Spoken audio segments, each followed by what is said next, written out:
live in a shithole. A house that doesn't even begin to meet minimum standards.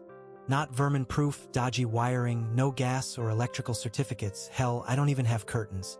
Anyway, the owner is on the brink of foreclosure.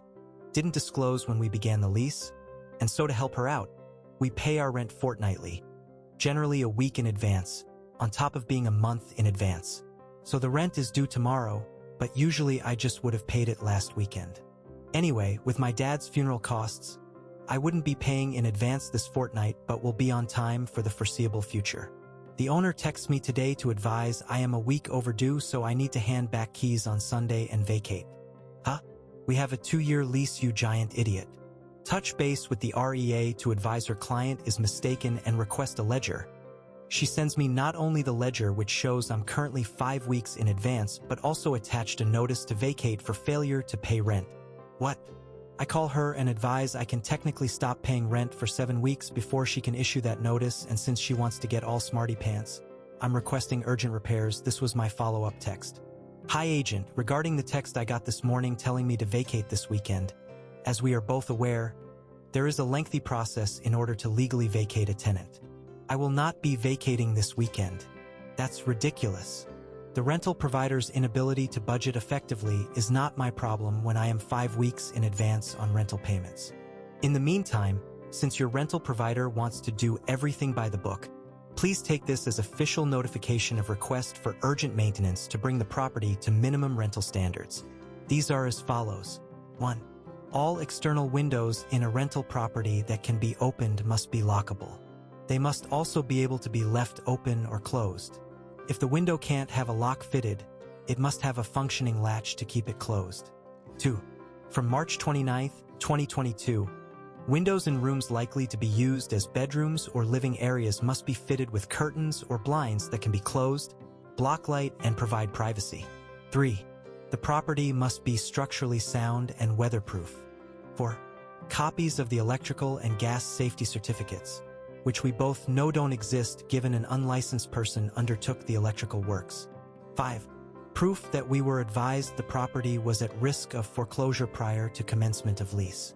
I'm not trying to be an arsehole here, agent, but if I hear one more word from either of you this weekend while I am just trying my best to exist after losing my best friend and father, I will submit these requests to VCAT, Editor's Note Victorian Civil and Administrative Tribunal, part of the judicial system. Sits below the Magistrates Court, on Monday morning, and go to Consumer Affairs to advise a licensed real estate agent has rented out a property that doesn't even being to touch on. Minimum standards set out in the Act. Did I go too far? Am I letting my emotions rule here? Edit. I have made the decision to stop paying rent and hope I find something else in 5 weeks.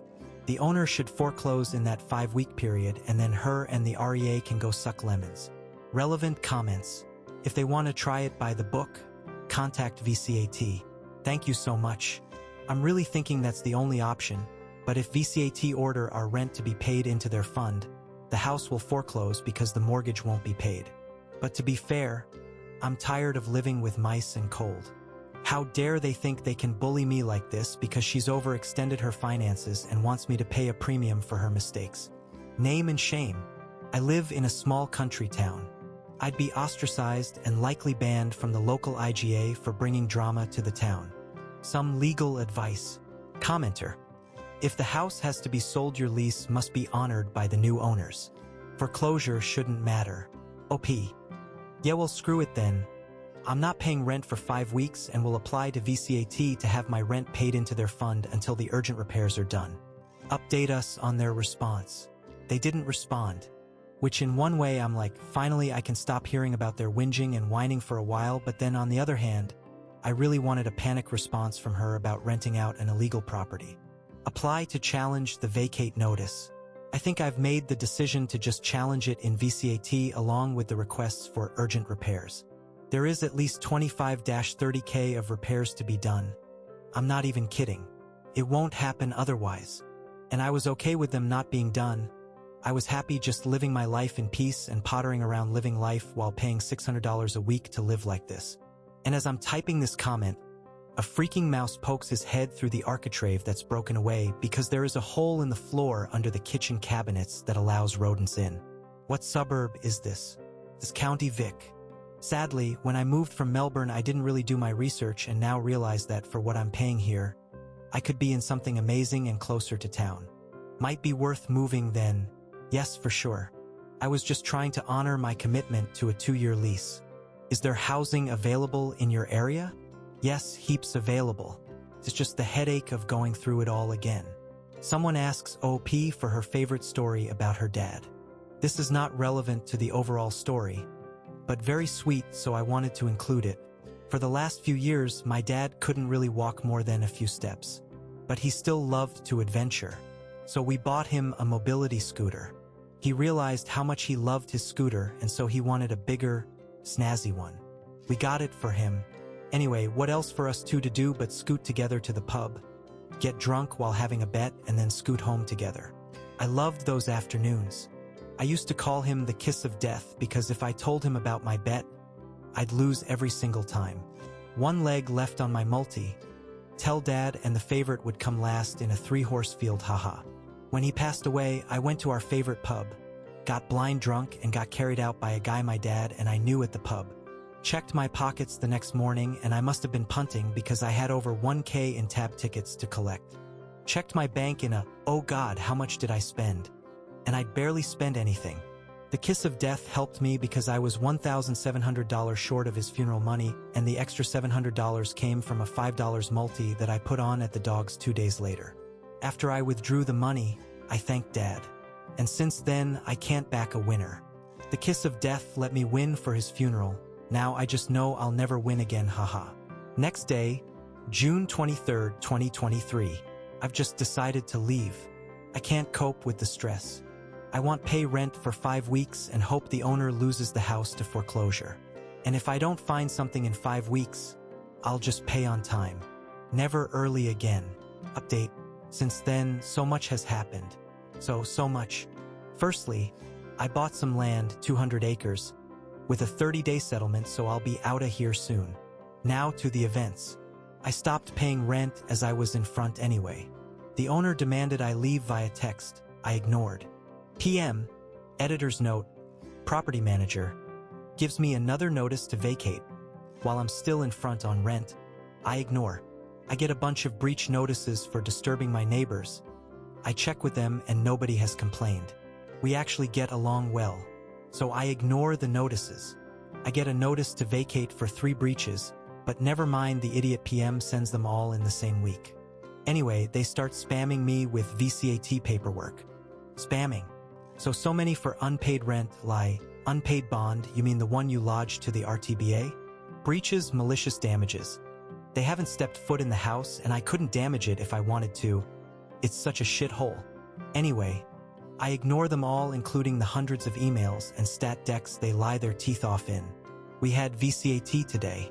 They requested and got an urgent hearing based on financial hardship because I wasn't paying rent. Thankfully, I got legal advice. Best $440 I've ever spent. The idiot landlord was the applicant and the idiot PM was representing her. But both were on the phone for the matter. Both were Sukaki, you could hear it in their voices. I stayed silent while they were sworn in. I get sworn in and ask, member, may I interrupt to ask an important question? Of course, Ms. Miserable. Go ahead. Can you please confirm where landlord lives? He asks. She says New South Wales and advises she has lived there for 13 years. I'm laughing internally. I'm sorry, landlord. VCAT is for Victorians only. I cannot hear this matter. Oh, but I live there in between tenants. I find that strange given as you previously answered to residing in New South Wales for 13 years. In any case, Ms. Miserable lives at the premises now and you reside in New South Wales. You'll have to take this to the magistrate's court. But, insert whatever she was trying to say. I had my call muted because I was cackling. There's no buts. I cannot hear this matter. This constitutional law. I have no choice but to dismiss the application. Goodbye, everyone. Best moment ever. So I've let PM waste hours, literally hours, preparing VCAT nonsense and lodging applications for nothing. Landlord is furious. She's already sent a plumber around to disconnect the hot water. Luckily, it's a small country town, so everyone knows her and despises her, but has never had an issue with me. The plumber only popped in to see if I was okay. I'm sure the saga will continue, but I'm truly hopeful that the PM says, hang on. I'm not too comfortable lying in the magistrate's court, and leaves Landlord on her own. And meanwhile, I'll sit on top of the hill on my 200 acres and laugh that I won with one simple question. Edit for those who think it's fake. I've made the VCAT ruling my profile picture, smiley face, relevant comments. Commenter. Repeatedly lying on a stat deck can be a serious offense. If the hearing went ahead and those were presented, they could be in serious trouble? OP. If it goes to the magistrate's court, I will certainly be represented, so I will make sure it's known they are purposely lying. Commenter. Did the legal advice let you know about the jurisdiction thing? OP. Yes, I was initially going to be represented, but he said it wasn't necessary. Just to touch base if it goes to magistrate's court. Commenter. Well done. How did you learn the landlord resides out of Victoria? OP. Before she showed her true colors, we spoke regularly. We texted at least weekly and spoke on the phone at least fortnightly. Commenter. About the state of the property? Gotta love a helicopter LL. OP. Yeah, and just general chit-chat. I got the feeling she was a lonely old woman who had a rough trot. Turns out she just doesn't have anyone in her life because she's an arsehole. Commenter. Congratulations on this victory, and I'm sorry you're going through this. Any thoughts on why, if they're being foreclosed on, why they'd be bothering to try and evict? OP. In the paperwork, the landlord is having financial counseling through the salvos. That was part of the financial hardship urgent hearing crap. So I don't think the foreclosure is as imminent as she made out. I truly believe that she is hoping to evict me, get someone else in, and then it's a bit of a cash injection. For weeks up front, borrow bond money, etc. You can suddenly afford 200 acres? Why would you live in a shack and not a suburb? Doesn't sound like someone who runs a farm or vineyard business. Editor's note, I have no idea where they got the vineyard idea. I couldn't think of anything worse than living in an established suburb. I got the money off my dead father. Is that okay with you? I never said I run a vineyard. I know EFF all about grapes. 200 acres of land out my way cost me less than a pretty little townhouse out your way. You keep your townhouse, I'll keep my hill. Mini update. My dad left me a $2 million life insurance policy. I spent just under $1 million buying land in rural Vic where I now live, and spent the rest of the first $1 million paying off debts / buying dad a nice burial plot, etc. I also bought a new car. Well, a demo, but it's basically new. I saw a financial advisor who suggested starting an investment portfolio. I asked what kind of investments, and he said there was many options, stock, property, blah blah. I don't feel comfortable with him, so I legged it. Where the hell do I go to find a good person to help me? Is the bank a reliable source of information? Is currently just sitting between 4 bank accounts in incentive savers / maxi savers. Relevant comments. Must have been an expensive premium. I have no idea how he afforded it. He must have struggled so much. My husband was paying $190 a month for $500K before we received this. So I dread to think. But I'll forever be grateful. People saying the account is fake. No. I created an elaborate story about my best mate dying months ago and kept the story going this whole time just to say I'm a financial idiot to strangers on the internet who Googled what is HISA today. I wish I had my dad not money. He was the best. I just didn't know where to look for financial help. As previously said, I have no idea how he afforded it. None. I do know now why I always paid for lunch though. I do imagine it was more than 10K given he was a very ill man in the end. I bought where I already lived.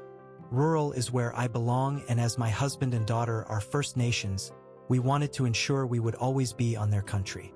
Cheers. Where they are living. It has a caravan which we currently live in, with plans to build in a couple years once the building situation is more stable. But that will likely be mortgaged on our wages. OP has not updated on this specific matter since August of 2023. There were more comments and advice on the last post, but not specifically relevant to the overall story. I hope she is doing well, since she mentioned they are living in a caravan and no longer at the horrible landlord's place. I've marked this as concluded.